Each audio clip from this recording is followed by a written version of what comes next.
મિત્રો, રાજકોટ શહેર કોંગ્રેસ પ્રમુખ ડોક્ટર રાજદીપસિંહ જાડેજા. સ્થાનિક સ્વરાજની ચૂંટણીના પડઘમ વાગી ગયા છે, ફોર્મ પણ ભરાઈ ગયા છે, ફોર્મ પણ ચકાસાઈ ગયા છે. જ્યારે ભારતીય જનતા પાર્ટી ભ્રષ્ટાચારી શાસન રાજકોટના લોકો પણ જાણી ગયા છે, ત્યારે જ્યારે ફોર્મ ચકાસણીના દિવસે અમારા 2-3 ઉમેદવારોને ધાક ધમકીવાળા ફોન પણ આવ્યા, ક્યાંય ને ક્યાંય તંત્ર દ્વારા પણ આનો ઉપયોગ કરવામાં આવેલો.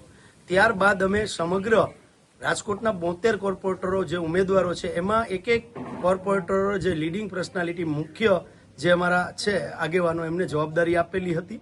અને એટલા માટે જવાબદારી આપેલી હતી કે જે પહેલીવાર ચૂંટણી લડી રહ્યા છે એને રાજકીય રીતે કઈ રીતે આગળ વધવું વોર્ડ વાઇઝ એની પણ અમે માર્ગદર્શન પૂરું પાડવાના હતા. અને એ બધાને સાથે મળીને અમે અલગ અલગ જવાબદારીઓ વહેંચેલી હતી. અને વિસ્તારની અંદર અમારા કોર્પોરેટરો સિવાયના લોકો, ઉમેદવાર સિવાયના લોકો, સંગઠનના લોકો, વોર્ડ પ્રમુખો, શહેર સંગઠન અને જે ઉમેદવારો ત્યાં છે ત્યાં પ્રચાર કાર્ય આગળ ચાલી જ રહ્યું છે. શહેર કોંગ્રેસ કાર્યાલય પણ ખુલ્લું જ છે અને ત્યાંથી પણ સંગઠનનું કામ ચાલી રહ્યું છે, પ્રચાર કાર્ય પણ ચાલી રહ્યું છે. પણ ભારતીય જનતા પાર્ટી દ્વારા લોકશાહીનું ચીરહરણ કરવાના પ્રયત્નો થઈ રહ્યા હતા, એટલે અમે અમારા ઉમેદવારોને ખોટી રીતે માનસિક રીતે કોઈ હેરાન ન કરે એટલે સ્ટ્રેટેજીના ભાગરૂપે અમે આ કાર્યક્રમ કરેલો છે. અને ભારત દેશ છે એ સમગ્ર વિશ્વની અંદર લોકશાહી ધરાવતો દેશ છે. જ્યારે દેશની અંદર અંગ્રેજોનું શાસન હતું ત્યારે પણ કોંગ્રેસ લડી અને આ દેશને આઝાદી અપાવેલી હતી. ત્યારબાદ લોકશાહીની સ્થાપના થઈ હતી, પણ આજે પણ લોકશાહી જેવું કંઈ રહ્યું નથી.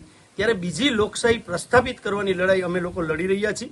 અને રાજકોટની જનતા છે એ સંપૂર્ણ રીતે આ વખતે ભારતીય જનતા પાર્ટીનો ભ્રષ્ટાચારી જે ગળો છે એને ફોડવા તત્પર છે. એટલે ભારતીય જનતા પાર્ટીના લોકો આવા વલખા મારી રહ્યા છે. આશા રાખીએ કે આવનારા દિવસોની અંદર રાજકોટની જનતા આ ભારતીય જનતા પાર્ટીનો ભ્રષ્ટાચારી ગળો ફોડી નાખશે અને ફરીથી સંપૂર્ણ સારી રીતે લોકશાહી રાજકોટ શહેર અને સમગ્ર ગુજરાતમાં સ્થપાશે, આવો મને સંપૂર્ણ વિશ્વાસ છે. જય હિન્દ, જય ભારત. ભારતીય જનતા પાર્ટી એ સત્તાને સર્વસ્વ માને છે.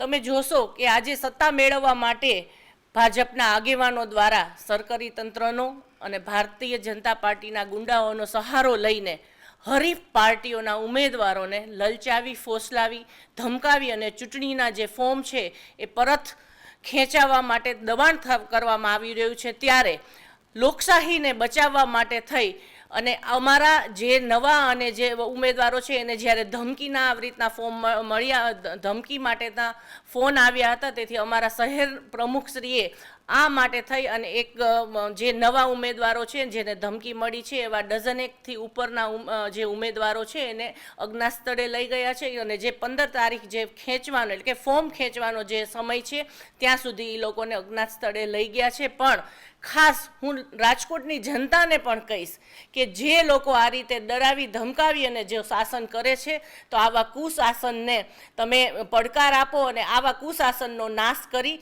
અને સુશાસન જે છે એ લાવો એવી હું રાજકોટની જનતાને પણ નમ્ર અપીલ કરું છું. સાંજ સમાચાર ફેસબુક પેજને લાઇક કરો, વિડીયો શેર કરો અને વધુ વિગતવાર સમાચાર માટે sanssamachar.net વિઝિટ કરો.